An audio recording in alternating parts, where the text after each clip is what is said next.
नमस्कार साथियों, स्वागत है आपका आज की इस वीडियो में। दोस्तों मैं जतिन बेनीवाल और आज दोस्तों हम हिस्ट्री के एक ऐसे टॉपिक पे बात करने वाले हैं।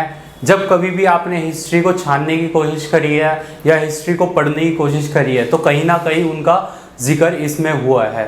दोस्तों हाँ, हम बात करने वाले हैं हिस्ट्री के 1857 के रिवोल्ट के बारे में। 1857 जिसको हम 1857 का हम रिवोल्ट भी मानते हैं और पहला स्वतंत्रता संग्राम के नाम से भी ये जाना जाता है। दोस्तों हमने कहीं ना कहीं इसके बारे में पढ़ा है, लेकिन हमारे को काफ़ी सारी चीज़ें इसके बारे में अभी भी डाउट रहता है। दोस्तों अगर ये वीडियो आप पूरी अंत तक देख लेते हैं तो इसमें आपको सारी चीज़ें पता चल जाएंगी। जब आप पढ़ते हैं कि ईस्ट इंडिया कंपनी क्या होता है, आप पढ़ते हैं कि भाई तात्या टोपे कौन था, लक्ष्मीबाई जी ने क्या करा, इसके साथ साथ बहादुर शाह जफर कौन थे, उन्होंने क्या करा, इसके साथ साथ ये लड़ाई क्यों हुई और ये लड़ाई जो एक सैनिकों का विद्रोह था ये इतना तेज़ी से पूरे भारत में क्यों फैल गया था, ईस्ट इंडिया कंपनी किस लिए आई थी और क्या क्या करने लगी थी और कैसे उन्होंने पूरे भारत पे राज्य करना स्टार्ट कर दिया था। दोस्तों हमने बहुत सारी चीज़ें पढ़ी है और हम बहुत कंफ्यूज रहते हैं कैसे स्टार्ट करें, कहाँ से स्टार्ट करें। मैं एक आपको सिस्टमेटिक तरीके से सारी चीज़ बताऊंगा। पहले आपको बताऊंगा ईस्ट इंडिया कहाँ से आई, कब आई और किस लिए आई, किस उद्देश्य से आई और फिर धीरे धीरे उन्होंने क्या स्टार्ट करा। उसके बाद कैसे कैसे विद्रोह स्टार्ट हुए, फिर पूरे भारत में कहाँ का विद्रोह फैला, किस किस ने उसका नेतृत्व करा। और ये वीडियो थोड़ी सी बड़ी रहने वाली है दोस्तों, लेकिन आप इस वीडियो को अंत तक देखिएगा। अगर आप पूरी वीडियो को देख लेते हैं तो आपको एक एक चीज़ सारी चीज़ समझ आने लगती है। जैसे हम हिस्ट्री का चैप्टर कोई सा भी देख लें तो वो थोड़ा सा बड़ा ही रहता है, क्योंकि इतिहास जो है हमारा भारत का वो बहुत बड़ा है। इस वजह से अगर ये वीडियो थोड़ी सी भी लंबी रहती है तो उसमें कोई दिक्कत नहीं, लेकिन आपको सारी चीज़ एक एक करके सब चीज़ समझ आने वाली है। तो बिल्कुल भी देरी ना करते हुए इस वीडियो को स्टार्ट करते हैं। तो दोस्तों शुरू करते हैं ईस्ट इंडिया कंपनी से। दोस्तों जानते हैं कि ईस्ट इंडिया कंपनी कौन थी, कहाँ से आई थी। मैं यहाँ पे लिख देता हूँ, ईस्ट इंडिया कंपनी।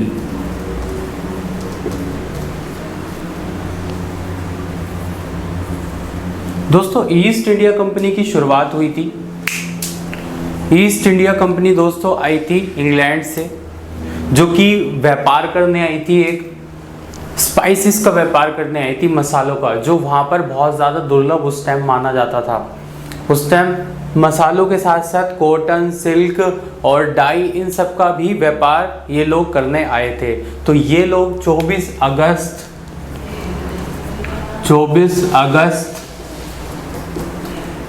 1608 में ये जो है पोर्ट हमारा सूरत का बंदरगाह, जो कि गुजरात में है, गुजरात के अंदर ये पोर्ट है सूरत का, यहाँ पर ये आए थे 24 अगस्त 1608 में। किस लिए आए थे? ट्रेड करने आए थे इंडिया के साथ। यहाँ से मसाले जो उगते थे वो ले जाते थे और वहाँ पर ये बहुत ही कीमती चीज़ें उनको मानते थे और बहुत तरीके से ये व्यापार करते थे, क्योंकि वहाँ पर जो लोग थे इंग्लैंड में वो ज़्यादातर मीट का प्रयोग करते थे, मीट खाते थे। तो मीट खाने के लिए मसालों का बहुत यूज़ होता था और वहाँ पर थे नहीं, तो यहाँ से ले आके व्यापार करते थे। कॉटन, डाई, इन सब का भी ये लोग व्यापार करते थे। तो एक व्यापारी के रूप में ये लोग सूरत के बंदरगाह में, गुजरात में जो है वहाँ पर 24 अगस्त को 1608 में आए थे। ईस्ट इंडिया कंपनी ने 1612 में ही पूरे भारत पे अपनी उपस्थिति को कायम कर लिया था। 1612 में ही ईस्ट इंडिया कंपनी ने अपनी पूरी जो है उपस्थिति लगा दी थी, यानी कि ऐसा हो गया था कि 1612 में आधे से ज़्यादा भारत इनके कब्जे में आ गया था। लेकिन एक वॉर होती है 1757 में, एक वॉर होती है 1757 में, वॉर या फिर उसको हम बोलते हैं बैटल ऑफ प्लासी।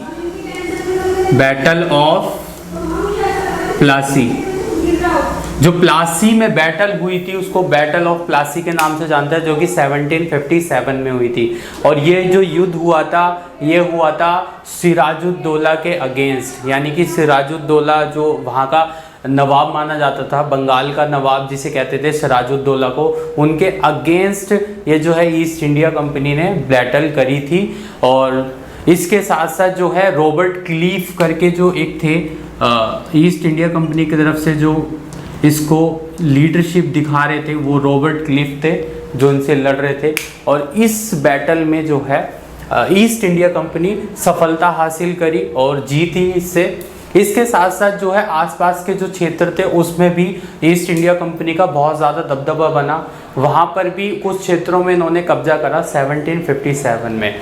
इसके साथ साथ एक बैटल और होती है। अब इस टाइम जो है ईस्ट इंडिया कंपनी अपने जो है विस्तार करने लगती है, ज़्यादा से ज़्यादा विस्तार करती है। उसके बाद एक वॉर और होती है 1764 में। 1764 में बक्सर की लड़ाई होती है। 1764, हाँ दोस्तों 1764 में एक और होती है जिसको हम बोलते हैं बक्सर। बक्सर में हुई थी ये।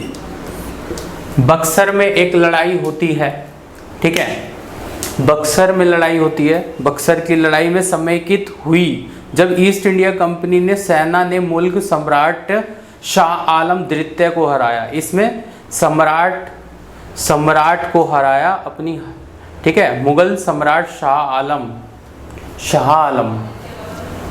बक्सर में जो लड़ाई हुई उसमें हराया शाह आलम को, शाह आलम, ठीक है। और जब शाह आलम को हराया गया तो बहुत ज़्यादा पकड़ बन चुकी थी ईस्ट इंडिया कंपनी की। और जब शाह आलम को हराया तो उसके बाद बंगाल, बिहार और उड़ीसा जो है पूरे इसके कब्जे में आ गया, ईस्ट इंडिया के कब्जे में आ गया। बंगाल, बिहार और उड़ीसा ये तीनों चीज़ कब्जे में आ गई। तो फिर ईस्ट इंडिया कंपनी ने सोचा कि क्यों ना हम साउथ में भी अपना जो है परचम लहराए, यानी कि वहाँ पर भी जाएं और वहाँ पर भी जो है अपना कब्जा करें। तो फिर धीरे धीरे उन्होंने जो है एक युद्ध और लड़ा। 1766 में उन्होंने एक युद्ध लड़ा। उसके बाद उन्होंने एक युद्ध और लड़ा, 1799 में एक युद्ध और लड़ा, ठीक है। तो काफ़ी सारे युद्ध उस टाइम लड़े गए। और एंग्लो मसूर युद्ध और एंग्लो मराठा युद्ध, ठीक है, ये भी लड़े गए के कारण भारत और भी अधिक हिस्से पर नियंत्रण हो गया। भारत के और भी हिस्से पे ईस्ट इंडिया कंपनी का नियंत्रण हो गया। इस तरीके से ये सारी जगह फैल गए, ठीक है। यहाँ तक था ईस्ट इंडिया कंपनी कैसे आया और किस तरीके से धीरे धीरे पूरे भारत में फैलने लगा। क्या आपको सारी चीज़ें क्लियर हुई? ये 1608 में 24 अगस्त को आए थे ट्रेड करते। उसके साथ साथ उन्होंने 1612 में ही ऑलमोस्ट जगहों पर कब्जा कर लिया, धीरे धीरे व्यापार करने के चक्कर में, ठीक है, करते करते इन्होंने कब्जा करना स्टार्ट कर दिया। 1757 में इन्होंने प्लासी की लड़ाई लड़ी जिसमें कि इन्होंने सिराजुद्दौला को हराया। ये लोग क्या करते थे ना कि ये यहाँ पे इन्होंने एक चीज़ देखी कि यहाँ के जो राजा थे ना उनमें कभी बनती नहीं थी। वो सोचता था कि मैं उससे ज़्यादा हूँ और वो सोचता था कि मैं इससे ज़्यादा हूँ पावर में या फिर किसी भी चीज़ में, एक कंपटीशन सा रहता था। तो उस चीज़ का ईस्ट इंडिया कंपनी ने बहुत ज़्यादा इसका जो है एक बोलते हैं ना कि फ़ायदा उठाया इस चीज़ का, कि अगर मान लीजिए इस राजा की उस राजा से नहीं मिल रही तो दूसरे राजा के साथ मिलकर उस राजा को मारने के लिए प्लान बनाया और उसके बाद उसको भी मार दिया, वहाँ पर अपना कब्जा कर लिया। तो इस तरीके से इनका जो है चलता रहा और इस प्लानिंग में ये लोग 100% कामयाब भी रहे। इन्होंने प्लासी की लड़ाई, बक्सर की लड़ाई और 2-4 लड़ाइयाँ और लड़ी जिससे इनका जो है पूरा भारत में कब्जा हो गया। अब आगे बढ़ते हैं दोस्तों 1857 में अब विद्रोह कैसे फैला, आगे बढ़ते हैं दोस्तों। 1857 का जो रिवोल्ट था, जो विद्रोह था, वो किसी एक बात को लेकर या फिर किसी एक घटना को लेकर नहीं हुआ था। काफ़ी सारी घटनाएं उस टाइम हुई थी, काफ़ी सारी बात हुई थी जिसको लेकर जो नागरिक थे, जो स्थानीय लोग थे, वो भड़के हुए थे ईस्ट इंडिया कंपनी से, जिसके कारण ये विद्रोह धीरे धीरे धीरे करके पूरे भारत में फैला। इसके साथ साथ मैं आपको बताता हूँ दोस्तों कि इसके अंदर जो सिपाही थे वो भारतीय सेना के सिपाही थे, उनको भर्ती किया गया था सिपाहियों के अंदर। और इसके अंदर लगभग 50,000 सैनिकों के अंदर जो थे वो 3 लाख से ज़्यादा सैनिक थे, यानी कि 50,000 सैनिक जो अंग्रेज थे उनके कंपैरिजन में, यानी कि 50,000 सैनिकों के ऊपर 3 लाख भारतीय सैनिक उस टाइम थे। 3 लाख से भी ज़्यादा भारतीय सैनिक 50,000 सैनिकों पे थे, यानी कि उनकी संख्या बहुत कम थी, हमारी संख्या बहुत ज़्यादा थी। और इन सैनिकों को जो ईस्ट इंडिया कंपनी थी, जो उस टाइम रूलर थी, ठीक है, उन्होंने 3 पार्ट में डिवाइड करा हुआ था। इनको जितनी भी सेनाएं थी उनको 3 पार्ट में डिवाइड करा हुआ था। एक बंगाल की सेना, बंगाल, मद्रास, बंगाल, मद्रास, और इसके साथ साथ एक और थी बॉम्बे। बंगाल, मद्रास और बॉम्बे, बॉम्बे, बॉम्बे, ठीक है। 3 पार्ट में इन सेनाओं को डिवाइड करा गया था। इसके अंदर जो आपका बंगाल था, बंगाल के अंदर जो है अवध और बिहार के ज़्यादातर बड़ी बड़ी कास्ट के लोग, जैसे कि ब्राह्मण या राजपूत, ये सभी लोग अवध के लोग थे या राजपूत वगैरह थे। बेसिकली बड़ी कास्ट के लोग इसमें प्रेजेंट थे बंगाल की सेना के अंदर। और 1855 में इन्होंने छोटी कास्ट के लोग भी या नीच जाति के लोग जिन्हें बोलते हैं, 1855 में इन्होंने लेना स्टार्ट कर दिए। विद्रोह से पहले ये इतनी सेनाएं थी, मतलब कि 50,000 अगर ईस्ट इंडिया कंपनी यानी कि इंग्लैंड की सेना है तो उन पे 3 लाख जो है भारतीय सेना थी। इसके साथ साथ इन्होंने 3 पार्ट में डिवाइड करा, बंगाल, मद्रास और बॉम्बे। उसके साथ साथ बंगाल में जितने भी थे राजपूत ब्राह्मण थे, इसके साथ साथ इन दोनों में जो थी 1855 में नीच जाति के लोग थे जो कि बंगाल के अंदर राजपूत ब्राह्मण को नापसंद करते थे, या फिर ऐसा बोल सकते हैं ज़्यादा पसंद नहीं करते थे। और जो शुरुआत में रिवोल्ट हुआ, जो शुरुआत में विद्रोह हुआ, उसका कारण जो है बंगाल के ब्राह्मण, राजपूत या फिर इनके बड़े उच्च जाति के लोगों को इसका जो है माना गया कि इनकी वजह से ये जो है विद्रोह हुआ है। इनको आरोपी माना गया कि इनकी वजह से विद्रोह हुआ है। पहले बंगाल के सैनिकों के जो विद्रोह स्टार्ट हुआ वो बंगाल के बड़े बड़े राजपूत ब्राह्मणों ने स्टार्ट करा था। दोस्तों, इस तरीके से ये विद्रोह फैला तो इसके कुछ कारण थे, ठीक है। वो कारण कुछ इस प्रकार से थे, आप देखिए। अंग्रेजों ने भारतीयों के साथ अपमानजनक व्यवहार किया। जैसे जैसे अंग्रेज लोग, ईस्ट इंडिया कंपनी फैलती जा रही थी पूरे भारत पे, उनका अधिकार होता जा रहा था, तो उनके साथ साथ उनमें अहंकार, आप समझिएगा, अहंकार आने लगा। तो वो लोगों को कुछ नहीं समझ रहे थे और उनके साथ दुर्व्यवहार ज़्यादा से ज़्यादा कर रहे थे। किसी को मार रहे थे, किसी को जेल में डाल रहे थे, बहुत गंदे से गंदा व्यवहार वहाँ पर उस टाइम हो रहा था। तो इसके द्वारा भी लोग बहुत ज़्यादा उनसे जो है भरे बैठे थे, एक तरीके से बोल सकते हैं आप, या फिर उनके विद्रोह में खड़े होना चाहते थे, ठीक है, लड़ाई करना चाहते थे, लेकिन उनकी चल नहीं रही थी उस प्रकार से, ठीक है। दूसरा कारण, पश्चिमी सभ्यता के कारण आबादी का बड़ा वर्ग चिंतित था। पश्चिमी यानी कि अंग्रेज लोगों के जो उस टाइम जो सभ्यता चल रही थी, ठीक है, वो जो काम अपना उस तरीके से कर रहे थे, उनसे बहुत ज़्यादा लोग चिंतित थे। ये बढ़े जा रहा है, उनके द्वारा काम नहीं हो पा रहा जैसा वो चाह रहे हैं, ठीक है। वो उन पे रूल कर रहे हैं, अपनी चीज़ें थोप रहे हैं, आप ऐसे मत करिए, ऐसे करिए, ठीक है, ये धर्म अपनाइए, ये मत करिए, वो मत करिए। इस तरीके से लोग चिंतित थे। भारतीय धर्म का अनुपालन करने पर अपमानित करना, ठीक है, अगर कोई पालन कर रहा है अपने धर्म का तो उसका अपमान कर रहे थे, ठीक है। अपमानजनक बातें होती थी, लोगों को नीचा दिखाया जा रहा था, ठीक है। इसके साथ साथ ग्रामीण क्षेत्रों में किसान और जमींदार भूमि पर भारी भरकम, जो है ये लगान लगाते थे, ठीक है। लगान आपने देखी होगी फिल्म जो है आमिर खान की, तो उसमें आपको बताया गया है कि ये कर वसूलते थे। जैसे कि किसान है, वो खेती कर रहा है, मेहनत कर रहा है बेचारा, उससे जो है कर ले रहे हैं, ठीक है, बहुत ज़्यादा लोन ले रहे हैं, सॉरी बहुत ज़्यादा उनसे कर ले रहे हैं, जिससे वो डेप्ट में चले जाते थे, बहुत ज़्यादा कर्ज में चले जाते थे, उनको लोन लेना पड़ता था। वो बेचारे क्या करते थे, जब वो ज़्यादा लोन में जब ज़्यादा कर्ज में आ जाते थे तो फिर वो आत्महत्या यही सब चीज़ें होती थी। ठीक है, तो बहुत ज़्यादा कर वसूलते थे और बहुत अपमानजनक कुछ उन पे लादते रहते थे कि आपको ये टैक्स देना है, ज़्यादा से ज़्यादा टैक्स उन पे लाद देना। ठीक है, उसके साथ साथ एनफील्ड राइफलों के कारतूस के मुंह से खोलना पड़ता था। देखो एक एनफील्ड जो है राइफल थी वहाँ पर जब चलाते थे वो लोग। ठीक है, तो उसके अंदर जो कारतूस भरा जाता था, जो राइफल है उसके अंदर कारतूस भरा जाता है, तो जो कारतूस उसमें भरा जाता था उसका एक शेल होता है, यानी कि उसको बंद करा जाता है।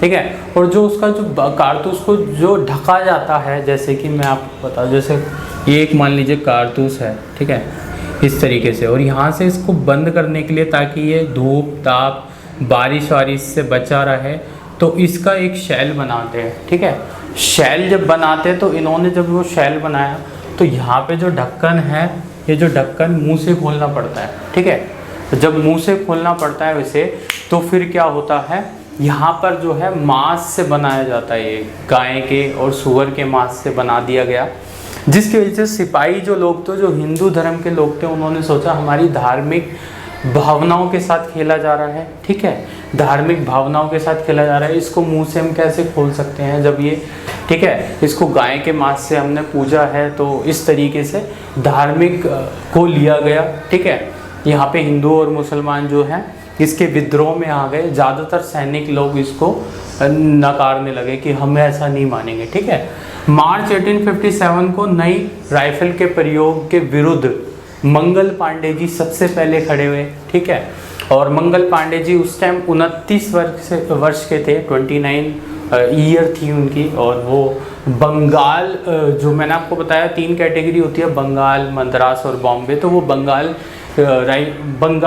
के उससे थे, मतलब कि बंगाल कैटेगरी से थे, या बंगाल जो था सेना का ग्रुप उधर उससे थे। ठीक है ना, तो यहाँ पर उन्होंने सबसे पहले आवाज़ उठाई उन्होंने उसके खिलाफ वरिष्ठ अधिकारियों पे, और उन्होंने हमला भी कर दिया गोलियों से। ठीक है, 2 लोग उसमें मारे गए थे। ठीक है, तो उसमें 2 लोगों को उन्होंने मार दिया था। 8 अप्रैल 1857 ईस्वी में मंगल पांडे जी को फांसी दे दी गई। सबसे पहले फांसी जो दी गई थी इस रिवोल्ट में वो थी मंगल पांडे को। ये क्वेश्चन आ सकता है, बहुत इंपॉर्टेंट है। 8 अप्रैल 1857 में मंगल पांडे जी को सबसे पहले जो फांसी दी गई वो मंगल पांडे जी को दी गई थी, क्योंकि उन्होंने सबसे पहले इसका विरोध किया था। ठीक है, 29 वर्ष के थे वो, ये भी आ सकता है। इसके साथ साथ वो किस रेजिमेंट से थे, बंगाल रेजिमेंट से, और बंगाल के अंदर जो थे ज़्यादातर ब्राह्मण और राजपूत बड़ी उच्च कास्ट के लोग थे। ठीक है, 9 मई 1857 में जो है काफ़ी सारे सैनिकों ने और विद्रोह कर दिया। जब उनको फांसी दी गई तो और लोग भड़क गए, और सैनिकों ने भी बहुत बड़े पैमाने पर इसका विद्रोह करा है। रिवोल्ट स्टार्ट हो गया धीरे धीरे, मेरठ से ये स्टार्ट हुआ। ठीक है, मेरठ में स्टार्ट हो गया धीरे धीरे। उसके बाद ये मेरठ से जब चले, ये काफ़ी सारे लोग जो है विद्रोह करते करते जब मेरठ से चले तो ये लोग 10 मई को जो है दिल्ली पहुंच गए। बहुत सारे लोग दिल्ली पहुंच गए मेरठ से, और 11 मई को उन्होंने बहादुर शाह जफर, जो कि मुग़ल एम्पायर का सबसे लास्ट राजा आप मानते हैं, हमने पढ़ा है कि लास्ट राजा है, 85 ईयर वर्ष के थे वो, 80 या 85 वर्ष के ईयर के थे वो। ठीक है, औरंगजेब के बाद उन्हें ही बनाया गया था। तो 1850 जो ये 85 वर्ष के थे, इनको दिल्ली में जाकर 10 मई को ये लोग दिल्ली चले गए काफ़ी सारे लोग, और इन्होंने बहादुर शाह जफर को बहादुर शाह जफर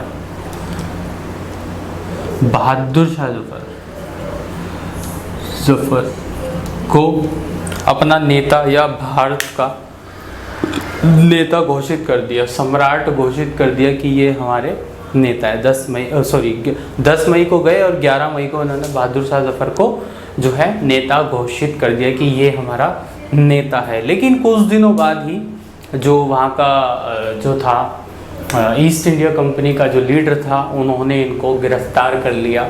ठीक है, लाल किले में इनको गिरफ्तार कर लिया, घेराबंदी कर दी लाल किले की और इनको गिरफ्तार कर लिया। धीरे धीरे जो है ये जो रिवोल्ट था धीरे धीरे ख़त्म करा गया। बहुत तेज़ी से ईस्ट इंडिया कंपनी ने भी इसका जो है एक्शन को जो है रिप्लाई करा और बहुत तेज़ी से ही इनको जो है दबाने की कोशिश करी। बहादुर शाह जफर जी को इन्होंने गिरफ्तार कर लिया। ठीक है, लेकिन सभी राजा जितने भी उस टाइम राजा थे सब लोग भरे बैठे थे कि भाई जो है जरा सी चिंगारी हो और हम रण में कूदे, जरा सी चिंगारी हो और हम बड़े पैमाने पे विद्रोह करें। क्योंकि वो लोग इसलिए भरे बैठे थे क्योंकि ज़्यादातर जो है ये लोग क्या करते थे, ईस्ट इंडिया कंपनी ये लोग पेंशन देते थे राजाओं को पेंशन देते थे और उन धीरे धीरे करके इन्होंने क्या करा, जैसे जैसे पेंशन देने स्टार्ट करी धीरे धीरे करके इनकी पेंशन तो बंद कर दी धीरे धीरे। जैसे आपका कुंवर सिंह या नाना साहब जी जो थे उनकी जो है इन्होंने पेंशन बंद कर दी। ठीक है, पेंशन देते थे फिर पेंशन बंद कर दी। उसके बावजूद उनके जो अधिकार थे वो भी छीन लिए गए। तो ये लोग बहुत ज़्यादा नाराज़ थे इस चीज़ों से, इसलिए वो सोचते थे कि जरा सी चिंगारी हुए और हम इनका विद्रोह करें। ठीक है, तो ऐसे मेरठ से स्टार्ट हुआ। उन्होंने 11 मई को बहादुर शाह जफर को जो है अपना घोषित कर दिया राजा।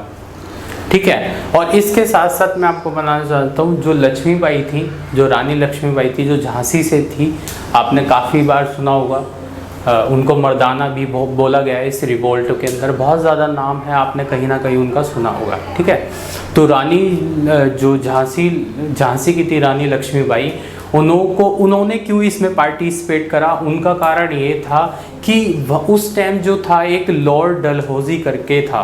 ठीक है, जनरल गवर्नर होते थे वो, जो लॉर्ड डलहौजी था ईस्ट इंडिया कंपनी की तरफ से, उन्होंने एक लॉ पारित करा था लैप्स ऑफ डॉक्ट्राइन। ठीक है, या डॉक्ट्राइन ऑफ लैप्स भी हो सकता है, लैप्स ऑफ डॉक्ट्राइन।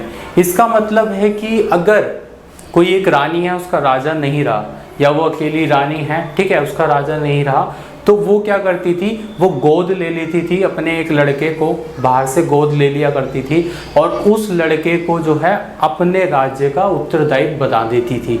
ठीक है, यानी कि अपने बाद कोई तो होना चाहिए ना यार गद्दी पे बैठने के लिए, कोई भी नहीं है, राजा नहीं है, राजा मर गया लड़ाई के दौरान, तो गोद ले लिया करते थे, उसके बाद वो उत्तरदायित्व होता था। तो इसके लिए उन्होंने डॉक्ट्राइन, लैप्स ऑफ डॉक्ट्राइन बनाया था, यानी कि आप गोद नहीं ले सकते भाई, आप अपना जो है, अगर आपके पास बच्चा नहीं है तो आप नहीं कर सकते, आप गोद नहीं ले सकते, आप उसको राजा नहीं बना सकते। उसके बाद जो सारा अधिकार होगा वो ईस्ट इंडिया कंपनी का होगा। ठीक है, वो जो अधिकार होगा वो सारा ईस्ट इंडिया कंपनी के हक में आ जाएगा। तो इस तरीके से ही लक्ष्मीबाई जो थी उन पे कोई बच्चा नहीं था तो वो गोद ले रही थी, तो उन्होंने इस वजह से विरोध करा क्योंकि वो जो आया था डॉक्ट्राइन ऑफ लैप्स, ठीक है, कि भाई आप गोद नहीं ले सकते और आप किसी को बैठा नहीं सकते। तो रानी लक्ष्मीबाई इसके विरोध करने के लिए विद्रोह में कूद पड़ी। ठीक है, ये क्वेश्चन बहुत बार आता है। हाँ, तो अब बात कर लेते हैं कि कौन कौन इंडियन लीडर्स थे जिन्होंने इसको लीड करा था इस रिवोल्ट को, और इसके साथ साथ कौन से ब्रिटिश कमांडर्स थे जो इनको अपोजिशन में खड़े हुए थे। ठीक है, किस किस प्लेस से ये बिलोंग करते थे या कहाँ से ये रिवोल्ट हो रहा था, कहाँ से ये विद्रोह फैल रहा था। देखो दोस्तों, दिल्ली से मैंने आपको पहले बताया बहादुर शाह जफर जो राजा थे लाल किले में जो बैठे थे, ठीक है, बहादुर शाह जफर सेकंड, वो वहाँ से विद्रोह को नेतृत्व कर रहे थे। ठीक है, इसके साथ साथ इनका अलग कारण था। अच्छा, जितने भी ये राजा वगैरह थे इनका सबका जो कारण था ना वो एक नहीं था, सबका कारण अलग अलग था। ये विद्रोह में सिर्फ एक कारण से नहीं आए थे, किसी का कारण अलग था, किसी का कारण अलग था। ठीक है, सब अपने हित के लिए लड़ रहे थे। यही एक मेन वजह भी मानी जाती है कि जिसके कारण ये जो रिवोल्ट था ये असफल रहा, या फिर आप बोल सकते हो फेल रहा। अगर उसी टाइम सब लोग एक हित के लिए लड़ते तो हो सकता कि ये सफल हो जाते। ठीक है, कोई नहीं, नेक्स्ट आगे बढ़ते हैं। लखनऊ के अंदर जो था, दिल्ली के अंदर बहादुर शाह जफर सेकंड थे जो लीड कर रहे थे, और उनके अपोजिशन में जो ब्रिटिश कमांडर था वो था जॉन निकोलसन, यहाँ पे लिखा हुआ है, आप देख रहे होंगे। ठीक है, लखनऊ के अंदर बेगम हजरत महल थी, ठीक है, लखनऊ से थी बेगम हजरत महल, ठीक है, जिनके कमांडर थे, ब्रिटिश कमांडर जो इनके अपोजिट में खड़े थे वो थे हेनरी लॉरेंस, ठीक है। इसके बारे में मैं आपको थोड़ा सा बताता हूँ। जो हजरत महल थी, बेगम हजरत महल, इनको अवध की बेगम भी कहा जाता था, बेगम ऑफ अवध, ठीक है। इनके साथ साथ जो इनके हस्बैंड थे वो थे नवाब वाजिद अली शाह। इनके जो हस्बैंड थे वो थे नवाब वाजिद अली शाह, ठीक है। इनके हस्बैंड थे वाजिद अली शाह। इनके हस्बैंड की जो है मृत्यु हो गई थी लड़ाई के टाइम, ठीक है। तो उसके बाद इनका जो बेटा था प्रिंस कादर करके, ठीक है, ब्रिजेश कादर करके, जब इनके हस्बैंड की जो है डेथ हुई, ठीक है, उसके बाद ये कहीं चली गई बंगाल वगैरह, ठीक है। तो इनके प्रिंस यानी कि इनके बेटे को इन्होंने जो है अपना गद्दी पे बिठा दिया और उनको जो है उन पे कब्जा कर लिया किसने, राजा जलाल सिंह ने, जिनको बिठाया था अंग्रेजों ने, ठीक है। तो अब जब उन पे कब्जा कर लिया, प्रिंस जो थे वाजर, जो इनके कादर थे, जो इनके बेटे थे, ठीक है, उनको राजगद्दी पे बिठा दिया गया, वो राज कर रहे थे, ठीक है। उसके बाद राजा जलाल सिंह को किसके अंडर में थे, ब्रिटिश के अंडर में थे, उनको बिठा दिया, इन पे कब्जा कर लिया। इसकी वजह से जो है हजरत महल बेगम जो थी इनके अगेंस्ट खड़ी हुई, ब्रिटिशर्स के अगेंस्ट खड़ी हुई। इसके साथ साथ कानपुर में नाना साहेब थे, ठीक है, नाना साहेब जो थे, ठीक है, इन्हों के अपोजिशन में खड़े हुए थे सर कॉलिन कैंपबेल, ठीक है, सर कॉलिन कैंपबेल, ठीक है। तो नाना साहेब जो थे उन्होंने भी काफ़ी सारी जगह मेरठ वगैरह जाकर, बिहार काफ़ी जगह जाकर इन्होंने जो है रिवोल्ट करे। इनका कारण ये था कि लगभग इनकी जो पेंशन थी वो बंद कर दी गई थी, ठीक है, पेंशन बंदी कर दी गई थी और इनका कंट्रोल जो है सारा छीन लिया था, ठीक है। इसकी वजह से यहाँ पे झांसी और ग्वालियर में तात्या टोपे और लक्ष्मीबाई के बारे में मैंने आपको बताया, उन्होंने क्यों लड़ाई करी थी, क्योंकि डॉक्ट्राइन ऑफ लैप्स आपको मैंने बताया कि गोद नहीं ले सकते और उसको राजा नहीं बना सकते अपने बेटे को। इसके दौरान इन्होंने यहाँ पे विद्रोह छेड़ दिया। इनके अपोजिशन में जो खड़े थे वो थे जनरल हुग रोज, ठीक है, और ये कहाँ से थे, झांसी एंड ग्वालियर, तात्या टोपे जी ग्वालियर से थे, ठीक है। इसके साथ साथ बरेली से जो खड़े हुए थे बहादुर खान, ठीक है, बहादुर खान के अपोजिशन में था sir Colin Campbell, sir Colin Campbell इनके जो है अपोजिशन में खड़े थे, ठीक है। इनका भी यही कारण था बहादुर खान जी का लगभग कि भाई जो है ये भी जो है इन सभी कारणों की वजह से ये भी जो है इस विद्रोह का हिस्सा थे। इसके बाद इलाहाबाद से एंड बनारस से मौलवी लियाकत अली जी, कॉलोनल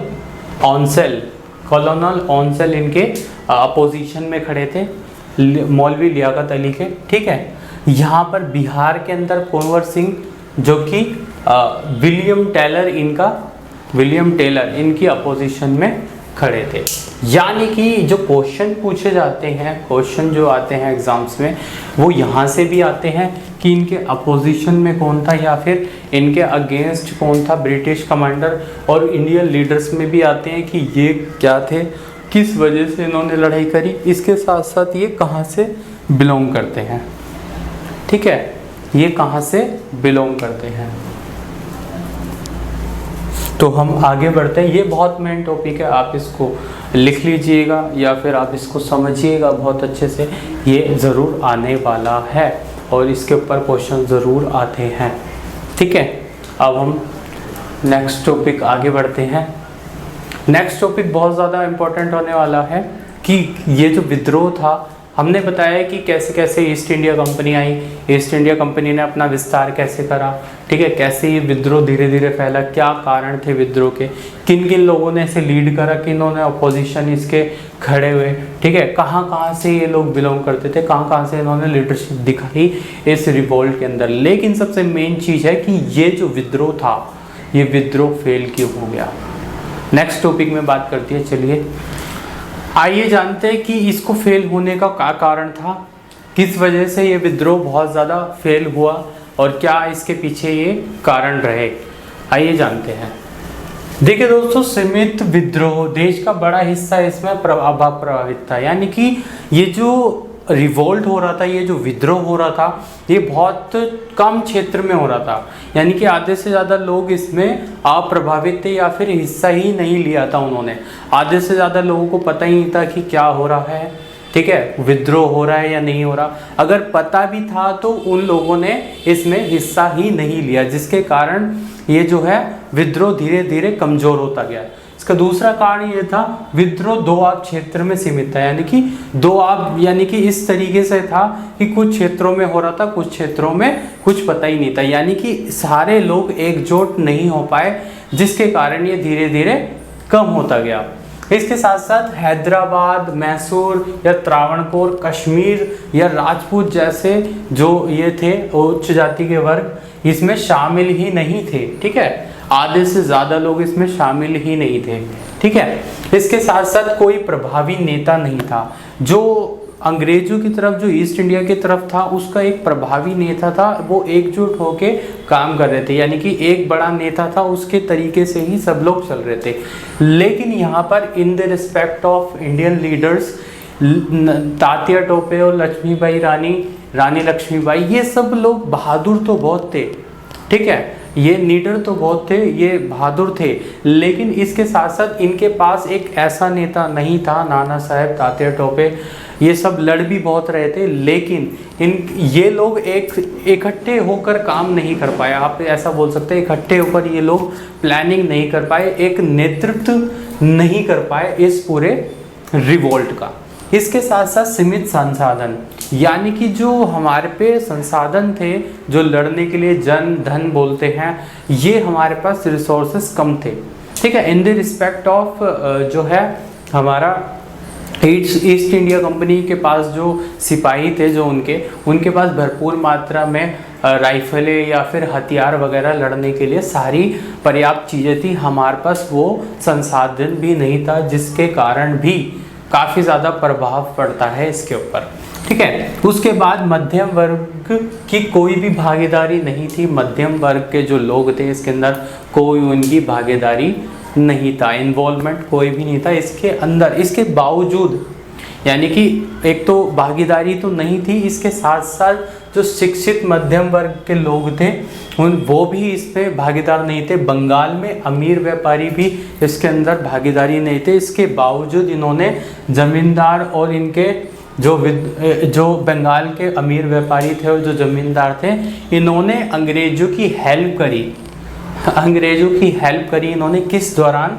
जमींदारों ने विद्रोह को दबाने के लिए अंग्रेज़ों की मदद भी की कि भाई दबा दो विद्रोह, ठीक है, अंग्रेज़ों की मदद कर रहे हैं ये लोग, ठीक है, कि भाई आप विद्रोह दबा दो, ये सब, ठीक है। तो इस वजह से ये कुछ कारण थे जिसकी वजह से हमें लगता है कि ये जो था रिवोल्ट जो है सक्सेसफुल नहीं हो पाया या फिर सफल नहीं हो पाया। लोग इकट्ठे नहीं हो पाए, सारी जगह रिवोल्ट नहीं हो रहा था, कुछ सीमित जगहों पे ही रिवोल्ट हो रहा था।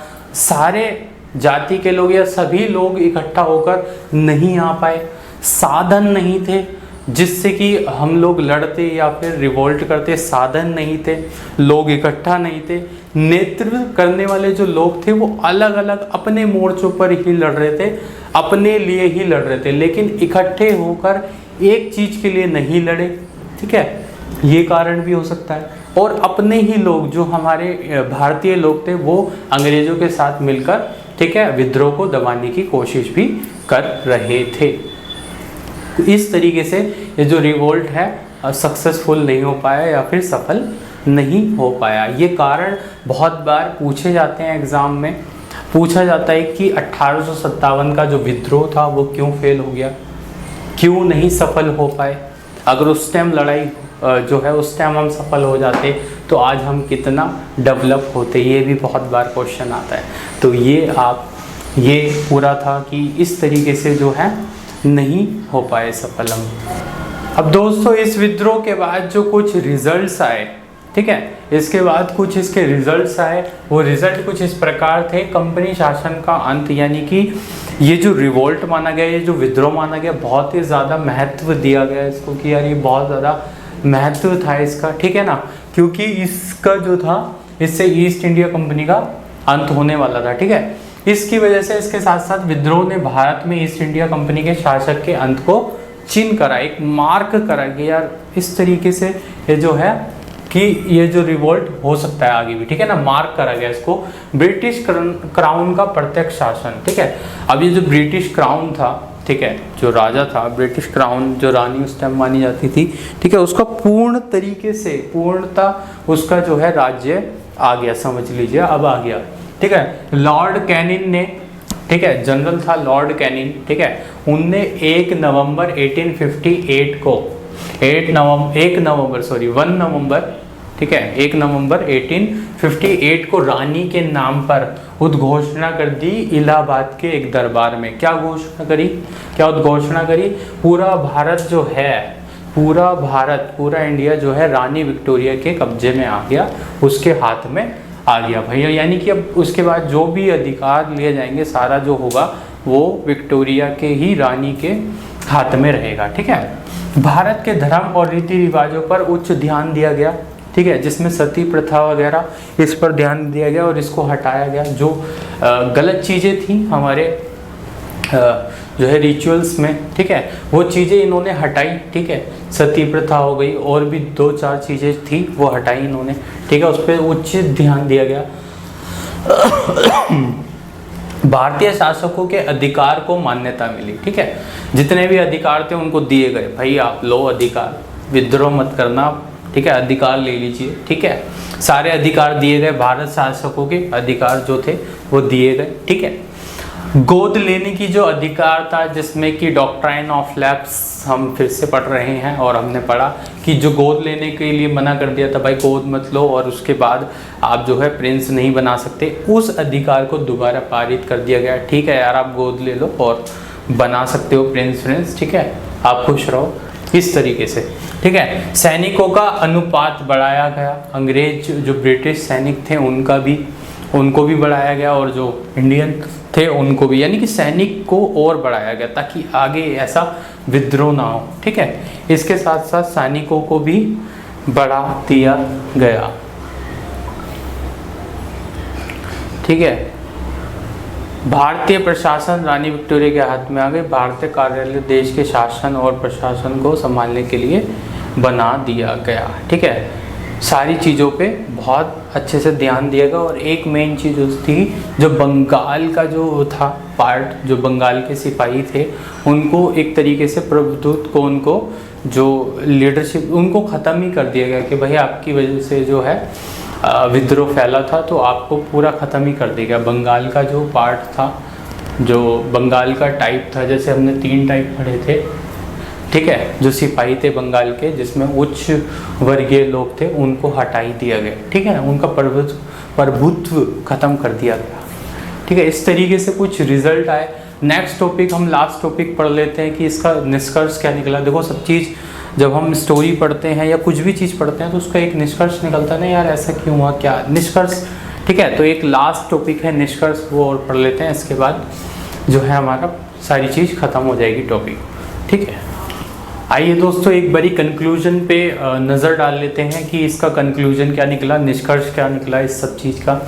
देखिए दोस्तों, कंक्लूजन में लिखा है 1857 का विद्रोह जो था भारत में ब्रिटिश शासन के इतिहास में एक अभूतपूर्व घटना थी, एक अभूतपूर्व घटना इसको दिया गया। इसने सीमित तरीके से ही सही एक सामान्य उद्देश्य के लिए भारतीय, हम दोबारा से पढ़ते हैं, 1857 का विद्रोह भारत में ब्रिटिश शासन के इतिहास के एक अभूतपूर्व घटना मानी गई, इसके साथ साथ इसने सीमित तरीके से ही सही एक सामान्य उद्देश्य के लिए भारतीय समाज के कई वर्गों को एकजुट किया, यानी कि सबको एकजुट लिया आया था, ठीक है। ये हालांकि विद्रोह अपने लक्ष्य को हासिल करने में विफल रहा, यानी कि अपने जो इसके उद्देश्य थे, जो लक्ष्य थे, वो उसको ये मतलब कि हासिल नहीं कर पाया, ठीक है। लेकिन इसने भारतीय इसने भारतीय राष्ट्रवाद के बीज को सबके दिलों में बो दिया, ठीक है। एक मतलब तरीके से कि एक अंदर बैठ गया कि यार हमारे को राष्ट्रवाद, अपना देश चाहिए, इनसे छुटकारा पाना ही पाना है, बेशक से हम विफल हो गए, लेकिन दिल में एक आग थी कि भाई अब तो दोबारा अगर करेंगे भी तो अब तो भाई सारे मिलेंगे और अब इनसे छुटकारा पाना है। बहुत ज़्यादा गुलामी हो गई, बहुत ज़्यादा टॉर्चर हो गया, बहुत सारी चीज़ें हो गई, लेकिन अब जो है हमारे को आज़ादी चाहिए ही चाहिए। कुछ इस प्रकार से बीज बो दिया इस विद्रोह ने। बेशक विद्रोह फेल हुआ हो, लेकिन आगे सबक था कि हमारे को यही गलती नहीं करनी। ठीक है, वैसे तो इस वीडियो में बहुत कुछ बताने के लिए है, ठीक है, अभी भी बहुत सारी चीज़ें हैं जो बताने के लिए है, लेकिन हम इस वीडियो को आज के लिए इतना ही समाप्त करते हैं। लेकिन इस वीडियो में आपको मोस्टली सारी चीज़ें कवर हो गई हैं जो आपको पर्याप्त है, जो आपसे पूछा जाएगा वो इस वीडियो में सब चीज़ है। और अगर वीडियो अच्छी लगी हो तो वीडियो को लाइक कर दीजिए, शेयर कर दीजिए इस वीडियो को, और सब्सक्राइब कर लीजिए हमारे चैनल को, जिससे मैं ऐसी और वीडियो आपके लिए आगे भी लाता रहूँ, मेरे को भी थोड़ा सा मोटिवेशन आपसे मिलता रहे। तो चलिए दोस्तों, thank you so much video को पूरा देखने के लिए। Thank you so much.